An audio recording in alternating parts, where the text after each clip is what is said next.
Star में आपका स्वागत है। आइए बढ़ते हैं देश विदेश की ताजा खबरों की। खूब सुंदर कार्यक्रम खभात में हुआ। मानो आज खभात की जनता खुश हो ना हो, मगर कहीं न कहीं गांधी जी देखकर शायद खुश हुए होंगे, क्योंकि खभात शहर के रोड रस्तों की सफाई जो हुई है ना कमाल। जी हाँ, आणंद जिले के खंभात शहर में आज राष्ट्रपिता महात्मा गांधी जी की जन्म जयंती मनाई गई। इस अवसर पर खंभात नगर पालिका द्वारा प्रांतीय पदाधिकारी श्री कुंजल शाह की अध्यक्षता में सफाई अभियान भी चलाया गया। खंभात गवारा टावर के आसपास के क्षेत्र में आज जयंती के अवसर पर खंभात नगर पालिका की ओर से 15 सफाई कर्मियों को प्रशस्ति पत्र भी दिए गए।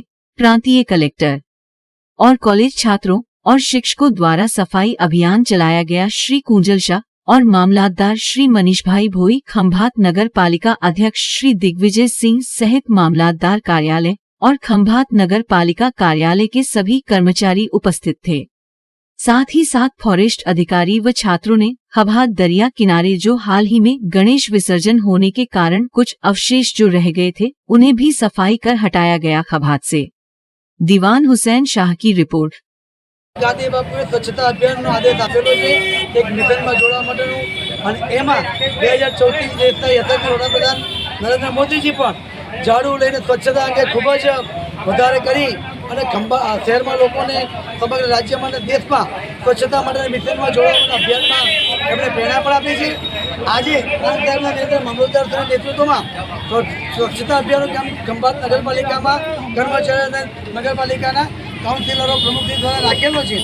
એની અંદર આ તમને જણાવતો મને આનંદ થાય છે કે નગરપાલિકાના ક્યાંક કાચા સાધનો હોય, ક્યાંક કાચા કર્મચારી હોય, એવા સંજોગોમાં રાજ્ય સરકાર તરફથી STM2 એટલે કે સંપૂર્ણ સ્વચ્છતા મિશન માટે રાજ્ય સરકારની ગ્રાન્ટથી 29 તારીખે હમણાં પરમ દિવસે ટેન્ડર પૂરા થયા છે અને એ ટેન્ડર ખુલશે એટલે ડોર ટુ ડોર કલેક્શનનો કોન્ટ્રાક્ટ સમગ્ર ખંભાત નગરપાલિકા સમગ્ર ખંભાત શહેરના સફાઈ માટે આવનારા દિવસમાં આપવાનું છે અને એનો એક પણ રૂપિયો ભારણ નગરપાલિકાના 100 ભંડોળમાં પડવાનો નથી। એ માત્ર રાજ્ય સરકાર દ્વારા આ સમગ્ર તમામ નગરપાલિકાઓમાં ડોર ટુ ડોર કલેક્શનના STM2ની અંદર આ ગ્રાન્ટનું આયોજન થયેલ છે। આવનારા દિવસોમાં ખંભાતના નાગરિકોને આપણે વધારે સ્વચ્છતા અભિયાનમાં વધારે સ્વચ્છતા આપીશું। જ્યાં જરૂર પડે ત્યાં પત્રકાર મિત્રો પણ ધ્યાન દોરાવે છે અને એ ધ્યાન દોરાવવાની સાથે જ અમે એ પ્રશ્નો તરત ઉપાડીએ છીએ, નગરપાલિકાના સત્તાધીશોમાં કહીએ છીએ અને આવનારા દિવસોમાં ખંભાત શહેર વધારે સ્વચ્છ રહે એ આપણે સૌ ભેગા મળી સાથે મળી અને પ્રયત્ન કરીએ એ અભ્યાસના ભારત સાથે કરીએ। પરંતુ પિનાકીનભાઈ, ખંભાત શહેરની અંદર છેલ્લા ઘણા સમયથી આ ગંદકી બાબતના પ્રશ્નો ઊભા થયેલા છે। વારંવાર અરજદારો દ્વારા જે નગરપાલિકામાં રજૂઆત કરવામાં આવે છે, છતાં પણ ત્યાંથી નગરપાલિકા ત્યાંથી એવો જવાબ મળે છે કે ભાઈ કોઈ સાધન નથી, ગાડી બગડેલી છે, કાં તો સફાઈ કર્મચારી હડતાળ પર છે।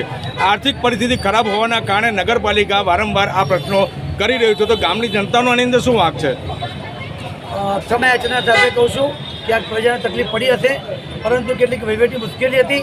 ચીફ ઓફિસરજી આજે તમે જે વાત કર્યો કે 2 ટેમ્પા 3 ટેમ્પા ચાલે છે, બાકીના 2 રિપેરિંગમાં છે, એ રિપેરિંગ કરવા માટેનો જે કોમન જે કંપનીમાં મોકલીએ, આ ચીફ ઓફિસર એમ કે 5,000 ઉપર ખર્ચો હશે તો તમે 10,000ની 15,000 ગુજરાત સમાચારમાં સંદેશ પેપરમાં જાહેરાત આપો તો જ એનું ટેન્ડર બહાર પાડીશ વગેરે કરીશ। પણ સામે તો નિયમ એવો હોય છે કે કંપનીમાં જે તે કંપનીનું ટ્રેક્ટર હોય, મહેન્દ્રનું હોય, હુન્ડાઈનું હોય કે ટાટાનું હોય, કોઈનું પણ હોય, એ કંપનીમાં તમે રિપેરિંગ માટે મૂકો તો માત્ર એક્ઝિક્યુટિવ તમને ઠરાવવાની જરૂર હોય છે। પરંતુ આ ચીફ ઓફિસર છેલ્લા મહિનાથી 2 મહિનાથી ખંભાત નગરપાલિકાને બસ હું જ કાયદાનો જાણકાર છું, ચોકડી બહાર નહીં જવું, આમ નહીં કરું, અને પોતે 45D પ્રમાણે એને 5,000 નોંધની સત્તા મળેલી છે, છતાં પણ કામ નહીં કરી અને માત્ર ને માત્ર બહાના કાઢી અને આવતા હતા। એટલા માટે અમે ઉપર મુખ્યમંત્રી રજૂઆત કરી અને ચીફ ઓફિસરની બદલી થઈ છે। આશા રાખીએ કે નવા સારા ચીફ ઓફિસર આવે, પ્રેક્ટિકલ થાય। અમે કોઈ ચીફ ઓફિસર કર્મચારીને ક્યાંય ખોટું કરવાનું કહેતા નથી, પરંતુ કાયદાને કે ચોપડીના મ્યુનિસિપલ એક્ટને બાંધમાં રાખી અને પોતે કામ ના કરવું, પોતે 1:30 વાગે આવું, 4-5 વાગે જતા રહેવું, હેડક્વાર્ટરમાં રહેવું નહીં। આ ચીફ ઓફિસર ઘણા બધા પ્રોબ્લેમોને કારણે ઘણી વખત આ બધી પ્રજાને પણ મુશ્કેલી સહન કરવી પડતી હોય છે।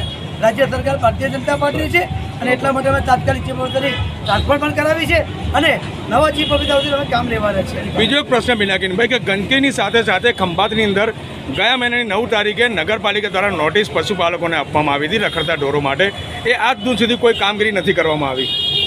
એ વાત સાચી છે કે રાજ્ય સરકારોને સુપ્રીમ કોર્ટથી માંડી, હાઈકોર્ટથી માંડી બધાનો એક ઓર્ડર છે કે ભાઈ ક્યાંય રખડતા ઢોરો ગાયો કે આકલા કે જે કોઈ હોય જેનાથી નાના મોટા પ્રજાને લોકોને તકલીફ પડે છે, કેટલાક લોકો મૃત્યુ પણ પામે છે. તો એવા સંજોગોમાં તમામ નગરપાલિકાઓ પ્રાંત સાહેબે પણ આ આદેશ આપ્યો છે. નગરપાલિકા પાસે આપણી પાસે થોડા સાધનો હાલ કાચા છે, એવી કોઈ વ્યવસ્થાવાળું કોઈ પાંજરાવાળું એવું કોઈ ટ્રેક્ટર કે કંઈ છે નહીં, પરંતુ આવનારા દિવસોમાં આપણે એક ટીમ બનાવી અને વ્યવસ્થિત પ્લાનિંગ કરી નવા ચીફ ઓફિસર 2 દિવસનો ચાર્જ લે એટલે એમના નેતૃત્વમાં પ્રાંત ઓફિસરના સાથે માર્ગદર્શન કરી અને જે આના જાણકારો હોય ગાયો ભેંસોના એને કેવી રીતે રોડ પરથી ખસેડવી, કેવી રીતે દૂર કરવી. અગર તો જેના પ્રાઇવેટ માલિકોના હાથે એ માલિકોને પણ આપણે નોટિસ આપી દઉં ભાઈ તમારી ગાય છે તમે લઈ જાઓ, નહીં તો પછી અમારે ના છૂટકે પાંજરા પડવો પૂરી પડશે અને તમારે 2-3 જેવા દંડ ભરવો પડશે. એટલે આ આવનારી દિવસોમાં આનો અમલ પણ આપણે કરવાના છે.